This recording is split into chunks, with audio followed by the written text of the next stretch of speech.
It's just gone lunchtime. This is All Angles here on eNCA. Good afternoon, I'm Masego Ratlaga. It is that time of the day when we give you an update on how far many of the stories we've been following for you on channel today have advanced. Here's your lunchtime update.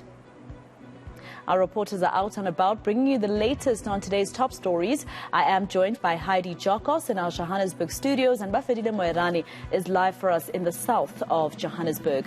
Heidi, let me start with you. The alleged instigator of the July 2021 unrest, that of course being Ngizwe Mchunu, has been acquitted on all charges at the Randburg Magistrates Court.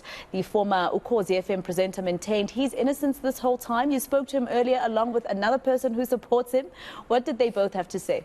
Yes, so that person that you speak of that was there to support Ngizwe Mchunu was the former president. Former President Jacob Zuma decided to be in court today. He was there from this morning to show support to Mchunu.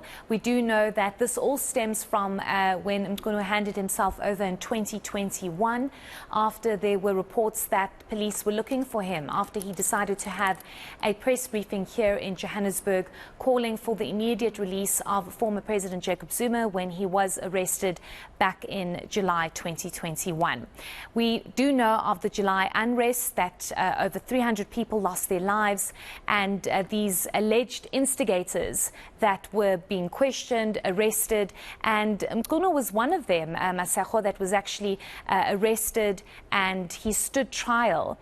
We do know that he has been subsequently acquitted on all three charges. We know that the one stems from possibly inciting public violence, his connotations in his press briefing, as well as contravening the Disaster Management Act. So we do know that he's been acquitted, and he was very jubilant and said that finally the courts are doing what they are supposed to be doing.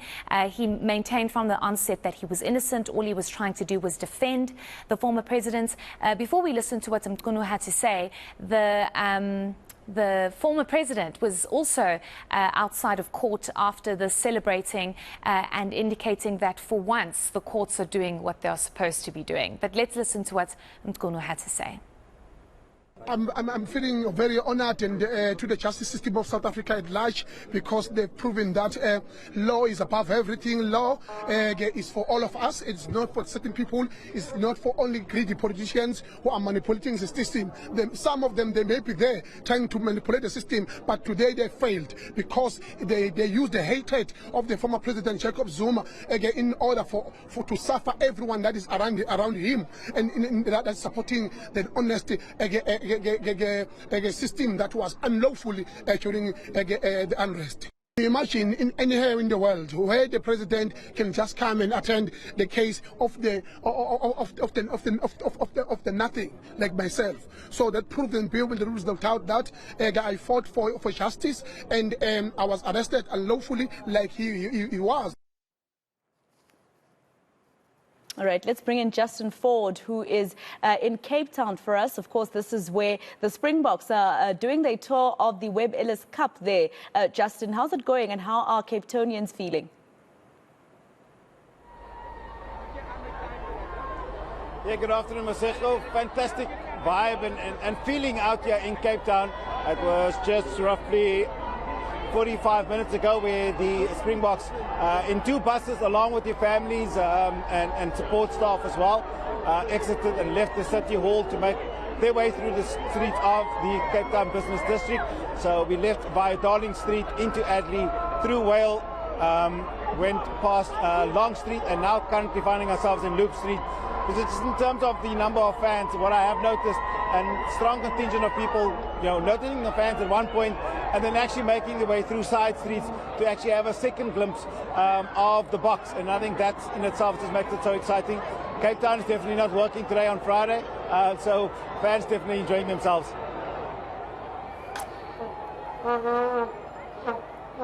All right, and for the Cape Townians, I guess, Justin, they're quite lucky to have seen Faf de Klerk as well. Yesterday, there was a shout about where he was, but we understand from Captain Siagolisi, he did have family engagement, so I guess that was in Cape Town. Let's bring it back to Joburg now, where we find Bafedile Moerane. Bafedile, Joburg water, of course, the woes, they are far from over. Many areas have not seen a drop of water in about 4 months, some of them even more. Rand Water holding a press briefing a little earlier on today. What are they saying are the challenges? Why are they seeing this continue? The blame game, Masego, continues with all the stakeholders pointing finger to each other. Now this morning, Rand Water briefed us earlier, having to say that what they are doing in their part, they believe they are doing well, in fact.